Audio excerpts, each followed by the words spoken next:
ಮೊದಲೆಲ್ಲ ಎಲ್ಲಾದರೂ ಹೊರಗಡೆ ಹೋಗಬೇಕು ಅಂದರೆ ಸಖತ್ ಖುಷಿ ಆಗ್ತಾ ಇತ್ತು. ಎಲ್ಲನೂ ಅಮ್ಮ ಮಾಡಿಟ್ಟಿರ್ತಿದ್ರು. ಕರೆಕ್ಟ್ ಟೈಮ್ಗೆ ಎದ್ದು ಸ್ವಲ್ಪ ಬೇಗ ಬೇಗ ರೆಡಿಯಾಗಿ ಹೋದರೆ ಆಯಿತು. ಅಷ್ಟಕ್ಕೇ ಹೊರಗಡೆಯಿಂದ ಮನೆಗೆ ಬಂದ ತಕ್ಷಣ ಎಷ್ಟು ಟಯರ್ಡ್ ಆಗಿರೋ ಥರ ಬಿಲ್ಡಪ್ನ ಕೊಡ್ತಾ ಇದ್ವಿ. ಆದರೆ ಮದುವೆ ಆಯಿತು ಈ ರೀತಿ ಎಲ್ಲಾದರೂ ಹೊರಗಡೆ ಹೋಗಬೇಕು ಅಂದರೆ ಬೆಳಗ್ಗಿನ ಜಾವ 4 ಗಂಟೆಗೆ ಎದ್ದು ಮನೇನ ಕ್ಲೀನ್ ಮಾಡಿಕೊಂಡು ರಂಗೋಲಿ ಹಾಕಿ ಆಮೇಲೆ ಬಂದು ಹೊರಗಡೆ ಹೋಗೋದಕ್ಕೆ ಏನೇನೆಲ್ಲ ಬೇಕೋ ಎಲ್ಲ ಪ್ರಿಪ್ರೇಷನ್ನು ನಾವೇ ಮಾಡ್ತೀವಿ. ಆದರೂ ಟಯರ್ಡ್ ಅನ್ಸಲ್ಲ. ಎಷ್ಟು ವಿಯರ್ಡ್ ಅಲ್ವಾ?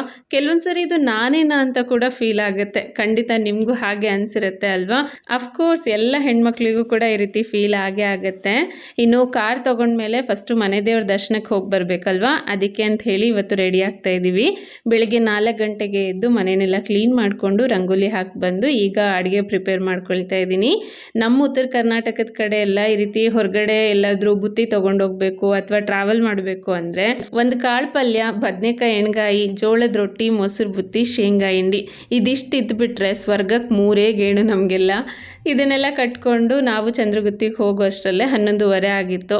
ನನಗೆ ಪರ್ಸ್ನಲಿ ಇಲ್ಲಿಗೆ ಹೋಗೋದಕ್ಕೆ ತುಂಬಾ ಇಷ್ಟ. ಯಾಕೆಂದರೆ ಸುತ್ತಲೂ ಇಲ್ಲಿ ಗ್ರೀನ್ರಿ ಇದೆ. ಗುಡ್ಡದ ಮೇಲೆ ದೇವಸ್ಥಾನ ಇರೋದು. ದೇವಸ್ಥಾನದ ಹತ್ರ ಹೋಗಿ ನೋಡಿದ್ರೆ ಒಂದೊಳ್ಳೆ ವ್ಯೂ ಪಾಯಿಂಟ್ ಕೂಡ ಸಿಗುತ್ತೆ. ಈ ರೀತಿ ನೇಚರ್ನ ಎಂಜಾಯ್ ಮಾಡೋದು ಎಂಥವ್ರಿಗೂ ಕೂಡ ಇಷ್ಟ ಆಗುತ್ತೆ ಅಲ್ವಾ?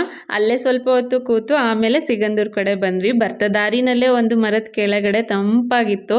ಅಲ್ಲೇ ಕೂತು ಊಟ ಮಾಡಿಕೊಂಡು ಆಮೇಲೆ ದೇವಿ ದರ್ಶನಕ್ಕೆ ಹೋಗಿ ಆರಾಮಾಗಿ ದೇವಿ ದರ್ಶನನೂ ಕೂಡ ಮಾಡ್ಕೊಂಡು ಬಂದಿದ್ದಾಯಿತು.